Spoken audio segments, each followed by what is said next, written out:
Hello student, स्वागत है आप सभी का आज के सेशन में। कैसे हैं सभी लोग? चलिए स्टार्ट करेंगे आज के करंट अफेयर को। तो बच्चे सबसे पहले शुरुआत करेंगे एक रिपोर्ट से। एक रिपोर्ट आई है कैंसर से रिलेटेड, और इस रिपोर्ट में क्या क्या है थोड़ा सा हम जानेंगे, थोड़ा सा याद करेंगे। ठीक है, देखिए बच्चे, 3 year report of population based cancer registries. ठीक है, ये जो है रिपोर्ट का नाम है। अब ये जो रिपोर्ट आई है, ये रिपोर्ट क्या कह रही है, इसमें हमें कौन सा डेटा याद रखना है।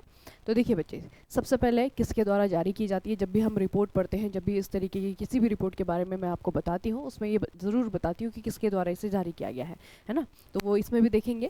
राष्ट्रीय कैंसर रजिस्ट्री कार्यक्रम के तहत निज़ाम इंस्टीट्यूट ऑफ मेडिकल साइंसेस, ठीक है, इनके द्वारा जारी। अब ये इंस्टीट्यूट आपका हो गया है important, Nizam institute of medical sciences, जो कि हैदराबाद में है, इनके द्वारा जारी जनसंख्या आधारित कैंसर रजिस्ट्री PBCR रिपोर्ट 2014 से लेकर के 2016 के आंकड़ों पर आधारित है। ये इसने हैदराबाद में कैंसर के खतरनाक रुझान का खुलासा किया है। आपको पता है बच्चे, हमारे देश में आप लोगों को पता है कि कितनी मेट्रोपॉलिटन सिटीज़ हैं, है ना, बड़े बड़े शहर हैं, महानगर हैं, और इन महानगरों को पीछे छोड़ते हुए जो सबसे ज़्यादा कैंसर का खतरा बताया गया है इस रिपोर्ट के अकॉर्डिंग, वो बताया गया है हैदराबाद में। ठीक है, तो हैदराबाद जो है, इसने कैंसर के खतरनाक रुझान जो है यहाँ पे दिखाए गए हैं। उसके अलावा यह शहर भारत में सबसे ज़्यादा स्तन कैंसर की घटना दर्ज की गई है, जिसमें आयु समायोजित दर 48 पर लाख महिलाओं की थी। ठीक है, अब ये जो है यहाँ पे बता रही है, ये रिपोर्ट बता रही है हमें कि जो हैदराबाद है, यहाँ पे सबसे ज़्यादा स्तन कैंसर का भी खतरा है। ठीक है, बाकी सारी शहरों से, जितने भी मेट्रोपॉलिटन सिटी हैं, उनके साथ में कंपेयर करके बताया गया है कि हैदराबाद में सबसे ज़्यादा हुए हैं। ठीक है, इसी का उलट जो है ये बता रही है कि मेघालय एक ऐसा स्टेट है जहाँ पर ये खतरे सबसे ज़्यादा कम है। ठीक है, तो मेघालय में सबसे कम AR 7 प्रति लाख महिलाएं, ठीक है, 7 प्रति लाख महिलाएं हैं, जो कि सबसे कम है। तो ये चीज़ बच्चे आपको याद रखनी है कि रिपोर्ट है population based centre registry PBCR report इसे कहा जाता है। 2014 से लेकर के 16 तक के आंकड़ों पर आधारित ये रिपोर्ट है, और इसे किसके द्वारा जारी किया गया है, इसे निज़ाम इंस्टीट्यूट ऑफ मेडिकल साइंसेज के द्वारा जारी किया गया है। तो रिपोर्ट याद रखना है आपको कि ये रिपोर्ट का नाम है। ये रिपोर्ट हमें बता रही है कि भारत में सबसे ज़्यादा कैंसर होने के जो कैंसर के पेशेंट है, फिर कैंसर के जो मामले हैं, वो सबसे ज़्यादा कहाँ पर दर्ज किए गए हैं और सबसे कम कहाँ पर दर्ज किए गए हैं। ठीक है, अगली जो न्यूज़ है वो इसी का थोड़ा सा एक एक्सपेंशन है, कैंसर से ही रिलेटेड है, इसीलिए मैं इसी से रिलेट करके आपको बता रही हूँ। भारत में कैंसर का बच्चे जीनोम एटलस जारी किया गया है। ठीक है, भारत में कैंसर का जीनोम एटलस जारी किया गया है। किसने किया है? भारतीय प्रौद्योगिकी संस्थान यानी कि IIT मद्रास के द्वारा किया गया है। तो IIT मद्रास के द्वारा ये जो जीनोम कलेक्शन का ये जो कार्यक्रम था, ये इन्होंने 2020 में शुरू किया था। IIT मद्रास के द्वारा कैंसर जीनोम कार्यक्रम की शुरुआत की गई थी 2020 में, और अभी जो है आपका इसी कार्यक्रम के तहत ये एटलस आपकी बन चुकी है। इस एटलस को पब्लिश किया गया है। तो यहाँ पे आपको क्या याद रखना है कि जो एटलस है, ये बच्चे आपका बेसिकली किस पे है, भारत कैंसर जीनोम एटलस जो है, ये जो स्तन कैंसर के जो महिलाएं हैं, उनके जो पेशेंट है ना, तो उन पेशेंट का जीनोम जो है लिया गया। लगभग बताया गया है कि 400 से ज़्यादा पेशेंट जो है, उनके जीनोम, उनके जो जीन है, उनकी यहाँ पे एक तरीके से उनकी मैपिंग की गई। उसके बाद में इस एटलस को तैयार किया गया है। ठीक है, तो ये आपको याद रखना है कि बच्चे, भारत का cancer genome Atlas IIT Madras के द्वारा जारी किया गया है, और ये इन्होंने एक कार्यक्रम के तहत किया है, और ये कार्यक्रम आपका शुरू हुआ है 2020 में। इतना आपको याद रखना है। ठीक है, तो दोनों ही जो खबरें हैं उनको आप रिलेट करके याद रख सकते हैं कि कैंसर से ही रिलेटेड है। सबसे ज़्यादा जो कैंसर के मरीज़ कह सकते हैं, कैंसर के केसेस कह सकते हैं, वो सबसे ज़्यादा आपके हैदराबाद में देखने को मिले हैं। सबसे कम जो है आपका जो खतरा है कैंसर का, वो मेघालय में है ना। और दूसरा जो है आपका जो कैंसर मैपिंग एटलस है, कैंसर जीनोम एटलस है सॉरी, वो जारी किया है IIT मद्रास ने। तो दोनों खबरों को ऐड करके आप लोगों को याद रखना है। चलिए, अब अगली जो आपकी न्यूज़ है, ये एक स्टेट से रिलेटेड है, और स्टेट ने आपका क्या किया है, ये स्टेट जो है, यहाँ स्टेट की जो गवर्नमेंट है, गवर्नमेंट कहेंगे, राज्य सरकार है, राज्य सरकार आ गई है व्हाट्सएप पे, है ना। तो आप जो है अपनी सरकार से, अभी मैं आपको स्टेट का नाम बताऊंगी, तो ये जो स्टेट है बच्चे, ये स्टेट की सरकार जो है आ गई है व्हाट्सएप पे। आप अपनी योजनाओं को लेकर के या फिर किसी भी चीज़ को लेकर के जो है सरकार से जो है व्हाट्सएप के माध्यम से जुड़ रहे हैं। तो ये जो सरकार है आपकी, इन्होंने इसी के तहत, अगर आप लोग देखेंगे तो उन्होंने व्हाट्सएप पे जो है बच्चा अपना एक नंबर भी जारी किया है, पब्लिकली इसे जारी कर दिया है, कोई भी व्यक्ति इससे जुड़ सकता है। तो इसी से रिलेटेड अब हमारी अगली न्यूज़ है। देश में पहली बार आंध्र प्रदेश सरकार के द्वारा मन मित्र, ठीक है, मन मित्र नाम का एक व्हाट्सएप गवर्नेंस शुरू किया गया है। पहली बार किसी गवर्नमेंट ने ऐसा किया है, पहली बार किसी राज्य सरकार ने ऐसा किया है कि इन्होंने अपनी गवर्नेंस में आपका व्हाट्सएप को इंक्लूड किया है। राज्य सरकार ने एक आधिकारिक व्हाट्सएप नंबर आवंटित किया है, ठीक है, आपको भी दे रही हूँ, ये रहा बच्चे 9552300009, ठीक है। तो ये जो है इनका व्हाट्सएप नंबर है, कोई भी व्यक्ति इससे जुड़ सकता है।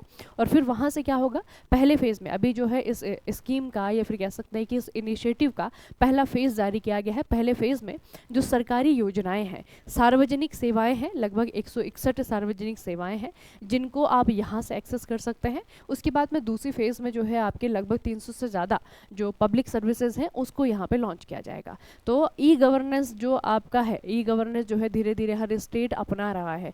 तो ई गवर्नेंस में ये एक जो है आपका एक स्टेप आगे है कि उन्होंने क्या कर दिया है कि लोगों के फ़ोन में जो है गवर्नमेंट को या फिर गवर्नेंस को पहुंचा दिया है।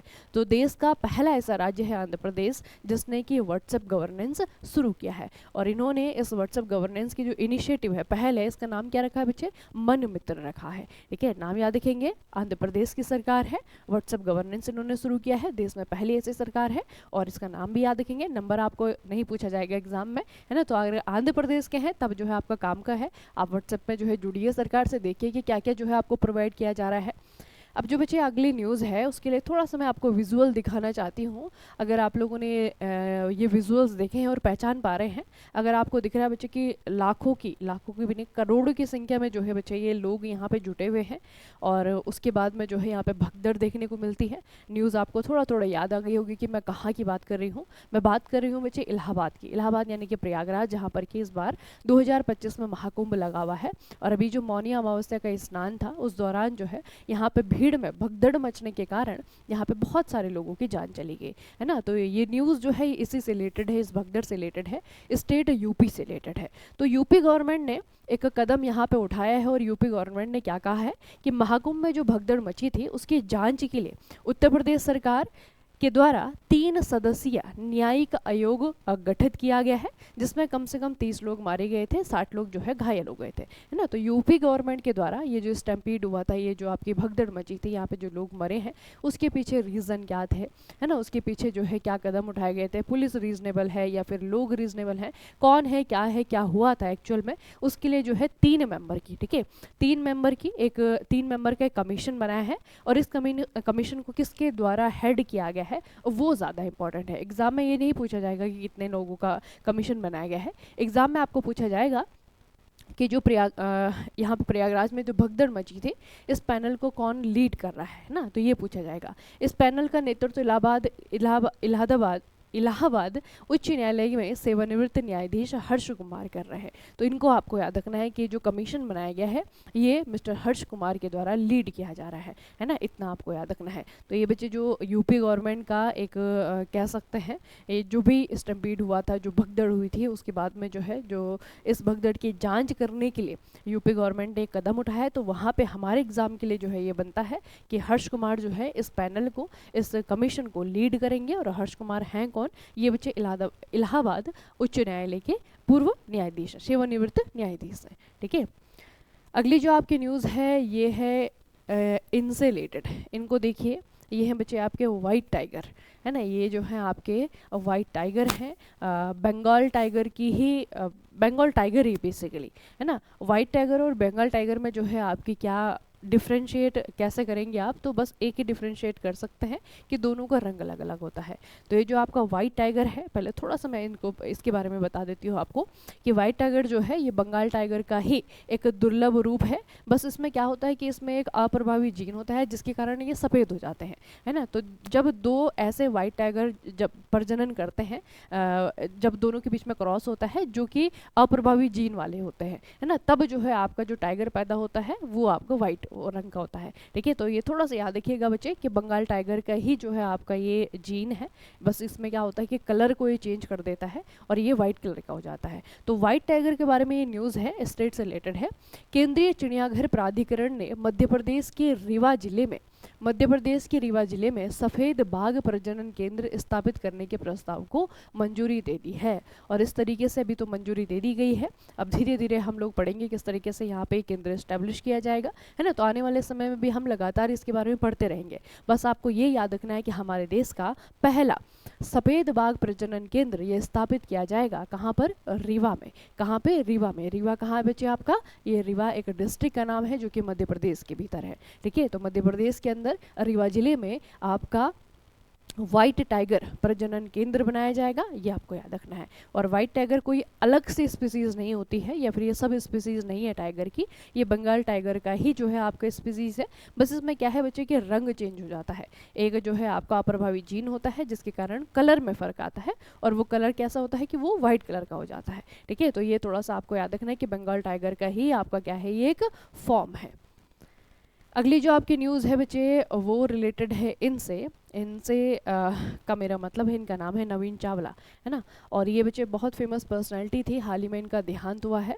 ये हमारे देश के 16वें मुख्य चुनाव आयुक्त थे, इनका नाम आपको याद रखना है, ठीक है। आपको पूछा जाएगा कि ये क्या थे, है ना। बेसिकली इनके बारे में सीधा यही से प्रश्न बनेगा कि नवीन चावला जिनका हाल ही में निधन हुआ है, ये हमारे देश के क्या थे, है ना। तो आपको याद रखना है कि 16वें मुख्य चुनाव आयुक्त थे, और जब बच्चे इलेक्शन कमिश्नर थे तब इन्होंने एक बहुत बड़ा कह सकते हैं कि इलेक्शन कमिश्नर के द्वारा जितने भी अभी तक हिस्ट्री में जो भी डिसीजन लिए गए हैं उसमें से माइलस्टोन कुछ कुछ होते हैं ना डिसीजन, उनमें से एक डिसीजन ये था, आपको पता है कि हमारे देश में जो है जो थर्ड जेंडर है उसको रिकॉग्निशन जो है बहुत लेट मिली है ना, हमारे कंट्री के हिसाब से। अभी जो है 2000 के बाद में अगर आप लोग देखेंगे तो सन 2000 के बाद जो है धीरे धीरे जो है अलग अलग सेक्टर में अलग अलग जो है पहले सरकारी गैर सरकारी अलग अलग कंपनीज ने अलग अलग कमीशन के द्वारा जो है इनको एक तरीके से पहचान दी गई है।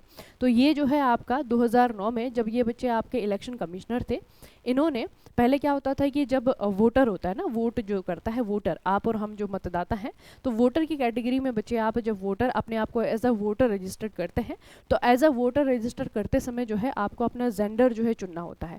तो जेंडर जब चुनते हैं तो वहाँ पे आपका मेल और फीमेल आता ऑप्शन में, है ना। तो 2009 में पहली बार जब ये इलेक्शन कमिश्नर थे, इन्होंने क्या किया कि मेल और फीमेल के साथ में अदर, है ना, तो थर्ड जेंडर को रिकॉग्निशन दी एज अ वोटर। तो ये जो है इन्होंने अपने टाइम पे किया था, इसीलिए जो है इनको इस काम के लिए जाना जाता है। हालांकि सिर्फ इन्होंने ये काम नहीं किया था, और बहुत सारे जो है इन्होंने जो संवैधानिक सुधार हैं इलेक्शन कमीशन में वो इन्होंने इंट्रोड्यूस किए थे ना। तो लेकिन जो सबसे ज़्यादा इनको जाना जाता है वो जाना जाता है इनके introduce the third gender electorate, है ना। तो ये आपको याद रखना है। बाकी बच्चे 16th चीफ इलेक्शन कमिश्नर थे, 2009 से लेकर के 2010 तक ये रहे थे, और अभी हाल ही में इनका निधन हुआ है। बाकी वर्तमान की अगर हम बात करें तो वर्तमान में मुख्य चुनाव आयुक्त कौन है? मिस्टर राजीव कुमार है, इनका नाम तो आपको याद रखना ही है ना। करंट में है तो इनका नाम याद रखिएगा। चलिए अगली जो न्यूज़ है उसके लिए थोड़ा सा हम रिवीजन करेंगे, और रिवीजन के बाद में आगे बढ़ेंगे। अभी कुछ दिनों पहले मैंने आपको बताया था कि हमारे देश में पहली बार हॉकी इंडिया लीग हुआ है महिलाओं का, है ना। पहली बार हुआ है, 2025 में पहला एडिशन था हॉकी इंडिया लीग वुमेंस का। और इसमें किसने जीता था? इसमें जीता था उड़ीसा वॉरियर्स ने, है ना। उड़ीसा वॉरियर्स ने, रांची में ये आपका फाइनल हुआ था, रांची में जो है उड़ीसा वॉरियर्स ने ये वाला लीग जीता था ना। ये तो हो गया। अब बच्चे इसी हॉकी इंडिया लीग का जो मेंस का वर्जन है, पुरुषों का जो लीग है वो भी आपका खत्म हो चुका है, ठीक है। तो वो हमें याद रखना है, वो आज के जो है हमारी न्यूज़ है, ठीक है। पहले तो ये आपको याद रखना है, इसका रिवीजन हो गया है। और जो नई न्यूज़ आई है वो ये है कि स्राची रारह, ठीक है, स्राची रारह बंगाल टाइगर्स याद रखिएगा, आसान है याद रखिएगा। बंगाल टाइगर्स ने राउरकेला उड़ीसा में, उड़ीसा का जो बिरसा मुंडा अंतर्राष्ट्रीय हॉकी स्टेडियम है यहाँ पे फाइनल मैच हुआ था। और यहाँ पे बंगाल टाइगर्स ने ये जो पुरुष हॉकी इंडिया लीग है 2024-25 का ये जीत लिया है। बस इतना आपको याद रखना है ना। तो जो महिलाओं का हुआ था वहाँ पे उड़ीसा वॉरियर जीती थी, और जो पुरुषों का आपका भी हुआ है वहाँ पे बंगाल टाइगर्स जीती है ना। पूरा नाम ना भी याद रहे आपको तो बंगाल टाइगर्स याद रखना। बाकी बच्चे जो कुछ लोग हैं जिनको कि पुरस्कृत किया गया है, सबसे पहले टीम है कि पुरुष हॉकी इंडिया लीग 2024-25 में पुरस्कार विजेता में आपका सबसे पहले फेयर प्ले पुरस्कार है। तो फेयर प्ले जो पुरस्कार मिला है ये यूपी की जो टीम है, यूपी रुद्रा, इसको मिला है। उसके बाद में प्रतियोगिता में जो सर्वश्रेष्ठ खिलाड़ी का प्रदर्शन करने के लिए जो दिया गया है, तो सर्वश्रेष्ठ खिलाड़ी जो है आपका सुखजीत सिंह को दिया गया है, ठीक है। ये जो है बंगाल टाइगर के ही लिए खेल रहे थे, इनको दिया गया है। तो दो कैटेगरी बस आपको याद रखनी है, एक तो फेयर प्ले पुरस्कार आपको याद रखना है कि किसको दिया गया गया है, ये यूपी रुद्रा की जो टीम है उनको दिया गया है। और सबसे अच्छा जो खेला है सुखजीत सिंह, इनका प्रदर्शन सर्वश्रेष्ठ रहा है, तो इनको जो है सर्वश्रेष्ठ खिलाड़ी का पुरस्कार दिया गया है। ठीक है, तो ये बच्चे आप दोनों याद रखिएगा। जो ये महिलाओं का हुआ था, इसका फाइनल हुआ था आपका रांची झारखंड में। जो ये पुरुषों का हॉकी लीग अभी समाप्त हुआ है, ये हुआ है आपका राउरकेला में, जो कि कहाँ पे है, उड़ीसा में है ना। उड़ीसा में जो है आपका बिरसा मुंडा अंतर्राष्ट्रीय हॉकी स्टेडियम में फाइनल हुआ था। तो दोनों को ही अब जो है एक साथ आपको याद रखना है। ठीक है, हॉकी इंडिया लीग जैसा आपका इंडियन प्रीमियर लीग होता है ना, उसी तरीके से आपका हॉकी इंडिया लीग है। बस यहाँ पे जो है आपका वुमेंस का मेंस का अलग अलग है। तो दोनों जो है एक हफ्ते के अंतराल में जो है दोनों खत्म हो गए हैं, तो दोनों को साथ में आपको याद रखना है। ठीक है, इधर आपकी ओडिशा वॉरियर जीती थी, उधर आपका जो है बंगाल टाइगर जीता है। चलिए, अगली जो आपकी छोटी खबर है, शॉर्ट न्यूज़ है, ये है एक किताब से रिलेटेड। सबसे पहले बच्चे आप बुक का नाम याद रख लीजिएगा, इंडियन रेनेसा। ठीक है, Indian Renaissance the Modi decade, नाम से कुछ कुछ समझ में आ रहा होगा, नरेंद्र मोदी के बारे में है। इस किताब में ये बताया गया है कि 2004 से लेकर के 2014 से लेकर के 2024 तक, है ना, जो प्रधानमंत्री नरेंद्र मोदी का टेन्योर रहा है, इस किताब से यही जानकारी दी गई है कि इनका जो टेन्योर है वो कितना प्रभावशाली रहा है, इन्होंने क्या क्या काम किए इस दौरान, है ना। तो पूरी तरीके से जो है नरेंद्र मोदी को डेडिकेटेड ये बुक है। ठीक है, इसका नाम याद रखना है, the Indian Renaissance the Modi decade. ठीक है, ये जो है किताब का नाम है। दूसरा ये पूछा जाएगा कि ये जो किताब है किसके द्वारा लॉन्च की गई है ना, ये भी पूछा जाता है कई बार। तो इसका जो अनावरण किया गया है, विमोचन किया गया है, ये हमारे जो होम मिनिस्टर हैं अमित शाह, उनके द्वारा किया गया है। इस किताब को किसने लिखा है, तो इस पुस्तक को डॉक्टर ऐश्वर्या पंडित के द्वारा लिखा गया है ना। तो राइटर भी इंपॉर्टेंट है जिन्होंने विमोचन किया है। अगर अमित शाह ने नहीं किया होता तो नहीं याद करते, लेकिन अमित शाह ने किया है तो हमें याद करना पड़ेगा। मोदी डिकेड इंडियन रेनेसा किताब का नाम है, राइटर है ऐश्वर्या पंडित। ठीक है, अगली जो न्यूज़ है बच्चे वो डायरेक्ट आ रही है नीदरलैंड से। नीदरलैंड में अगर आप लोग देखेंगे, ये दो जो व्यक्ति हैं, दो जो खिलाड़ी हैं, भारत के ही खिलाड़ी हैं। ये है डी गुकेश और ये है आर प्रगनंदा। डी गुकेश हार गए हैं फाइनल में, इसलिए उनका रिएक्शन ऐसा है। ठीक है, तो बच्चे डी गुकेश हैं, आर प्रगनंदा है, दोनों ही के भारत के जो टॉप के जीएम है अभी वर्तमान में, दोनों ही ग्रैंड मास्टर हैं। दोनों के बीच में नीदरलैंड में जो है आपका फाइनल हुआ है और यहाँ पे जीत गए हैं आर प्रगनंदा। तो यही न्यूज़ है आपकी। टाटा स्टील आपको याद रखना है, Tata Steel 2025 grand master R Praggnanandhaa ने नीदरलैंड में विश्व चैंपियन डी गुकेश को हरा करके टाटा स्टील मास्टर्स 2025 जीत लिया है। ठीक है, तो आर प्रगनंदा और डी गुकेश के बीच में फाइनल हुआ था, आर प्रगनंदा इसमें जीत गए हैं। ठीक है, ये आपको याद रखना है बच्चे। अगली जो आपकी छोटी खबर है वो एक सामान्य से आपको दिख रहे होंगे टीचर हैं, बहुत फेमस पर्सनैलिटी नहीं है ना, लेकिन बच्चे इन्होंने काम जो है बहुत अच्छा किया है ना, बहुत अच्छा काम किया है, जिसके लिए इनको बहुत बड़ा पुरस्कार दिया है। अब देखिए बच्चे, ये जो है एक टीचर हैं, इनके बारे में थोड़ा सा मैं आपको बता देती हूँ। ये एक राजस्थान के शिक्षक हैं, इनका नाम है मोहम्मद इरफान खान। ठीक है, मोहम्मद इरफान खान मेवाती जो है इनका पूरा नाम है, और इनको इनके काम के लिए, इनकी टीचिंग के लिए एक पुरस्कार दिया गया है। पुरस्कार का नाम है GEMS Education Global Teacher Prize. ठीक है, और इसमें आपको पता है कितने रुपए मिलते हैं, $1 मिलियन अमेरिकी डॉलर। ठीक है, $1 मिलियन अमेरिकी डॉलर का जो ये पुरस्कार है उसके लिए इन्हें चुना गया है। तो इनका नाम आपको याद रखना है, मोहम्मद इमरान खान मेवाती इनका नाम है, राजस्थान के एक टीचर हैं। ठीक है, और इनके अध्ययन के लिए, इनके काम के लिए, इनके कंट्रीब्यूशन के लिए इनको ये पुरस्कार दिया गया है। ठीक है, पुरस्कार का नाम याद रखना, ये है आपका एजुकेशन ग्लोबल टीचर प्राइज़ 2025। ठीक है, तो हालांकि ऐसा नहीं कि सिर्फ यही इसमें है विजेता, और भी लोग हैं, लेकिन पूरे विश्व भर से बच्चे आपका टीचरों को यहाँ पे चुना जाता है। तो उसमें से एक जो है भारत से भी चुने गए हैं। तो इनका नाम आपको याद रखना है और इनका स्टेट भी याद रखना है कि राजस्थान के हैं ये। ठीक है, राजस्थान के हैं, और इनको जो है इतनी बड़ी धनराशि वाले पुरस्कार के लिए चुना गया है ना। पहले तो ग्लोबल पुरस्कार है, वही बड़ी बात होती है, दूसरा जो है धनराशि बहुत बड़ी है, तो वो भी आपकी एक अलग सी बड़ी बात है ना। तो चलिए बच्चे, आज के सेशन को यहीं पे समाप्त करते हैं। समाप्त करने से पहले आज से जो है आप लोगों के थोड़ा सा ये कंसर्न रहता है कि हम रिवाइज़ नहीं कर पा रहे हैं डेली बेसिस पे। तो बच्चे अगर डेली बेसिस पे रिवाइज़ नहीं हो रहा है ना, तो आप लोग क्या कर सकते हैं कि जैसे अभी आपका सेशन ख़त्म हुआ, अब ये रिकॉर्डेड है, तो रिकॉर्डेड में थोड़ी सी सहूलियत आपके पास में रहती है कमेंट करने का। तो जितनी भी न्यूज़ आपको याद है, अभी जैसे ही सेशन ख़त्म हुआ आपका, आज तो नहीं आपने गौर किया होगा, लेकिन कुछ बच्चे नोट भी करते हैं, कुछ नहीं भी करते हैं, तो आप जो है जितनी भी 1 2 3 4 5 6 जितनी आपको याद रह रही हैं, है ना, पहला जो है आप लिख देंगे। सबसे पहली न्यूज़ ये थी जाएगी। तो अगर आप शॉर्ट में भी उस न्यूज़ को लिख देना, पूरी न्यूज़ लिखने की ज़रूरत नहीं है ना, पूरी न्यूज़ लिखने की ज़रूरत नहीं। जैसे कि पहली न्यूज़ आपकी कैंसर से रिलेटेड थी, तो आपने लिखा कि पहला कैंसर, दूसरा जो भी आपको टॉपिक याद है कि इससे रिलेटेड आपकी न्यूज़ है, तो आपको थोड़ा सा वहीं पे आपकी जो मेमोरी है उस न्यूज़ के लिए बन जाएगी, है ना। लेकिन अगर आप भूलते रहेंगे और उसे छोड़ देंगे, फिर आपका रिवीजन भी नहीं होगा वीकली वाला, फिर आपका मंथली वाला रिवीजन भी नहीं होगा, तो वो न्यूज़ जो है कहीं ना कहीं आपके दिमाग से छूट जाएंगी। ठीक है, तो उस न्यूज़ को पकड़े रहने का जो है एक सबसे अच्छा तरीका ये है कि जैसे आप अभी देख रहे हैं सेशन के ख़त्म होते ही बच्चे आप कमेंट सेक्शन में जितनी भी न्यूज़ आपको याद है, जैसे कि एक दिन में आप 8 न्यूज़ पढ़ते हैं, 9 न्यूज़ पढ़ते हैं, कभी कभी 10 होती हैं, कभी कभी 11 होती हैं, है ना। तो इनमें से जितनी भी आपको याद है, पहली ये पढ़ी, दूसरी ये पढ़ी, तीसरी, जो जो आपको याद है वो जो है आपको कमेंट सेक्शन में लिख देनी है ना। उसके बाद दूसरे दिन तो आपकी पीडीएफ आ ही जाती है, तो पीडीएफ से भी आप लोग रिवीजन करते हैं, या फिर अपनी कॉपी में जब नोटबुक में लिखते हैं तो उसे मैच करा करके देख लीजिए कि हमारी जो मेमोरी है वो कितनी ज़्यादा शार्प है। इससे क्या होगा कि पहले दिन तो आपको हो सकता है कि पहले दिन 8 में से जो है 3 ही याद रहे, हो सकता है कि पहले दिन 8 में से जो है 2 ही याद रहे, लेकिन दूसरे दिन से आपको माइंड को पता है कि मुझे कहीं पे लिखना है इसे, है ना। तो परफॉर्मेंस के डर से, जो परफॉर्मेंस प्रेशर होता है उसके डर से आपको खबरें याद रहेंगी।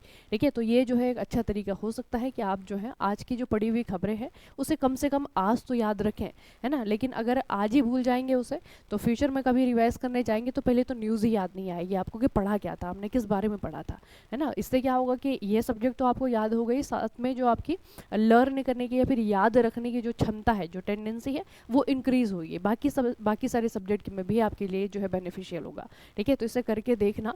उन बच्चों के लिए बहुत ज़्यादा परेशानी वाली बात है कि कल अगर रिवीजन नहीं हुआ तो याद नहीं रहता है ना। तो इसे बच्चे आज के आज ही याद करने का यही तरीका है। जैसे सेशन खत्म हो, अपने दिमाग में जो जो आपकी चीज़ें हों कि पहली न्यूज़ ये थी, दूसरी ये थी, तीसरी ये थी, है ना, आप एक बार अगर उसी टाइम रिवाइज कर लेंगे, क्योंकि जब आप लिखने बैठेंगे पहले नंबर पे जो है न्यूज़ आपको लिखनी है, तो एक बार सोचना पड़ेगा ना न्यूज़ के बारे में, आपको याद करना पड़ेगा कि मैम ने क्या बताया था, पहली न्यूज़ क्या थी, फिर दूसरी क्या थी, इस तरीके से आपको याद करना पड़ेगा।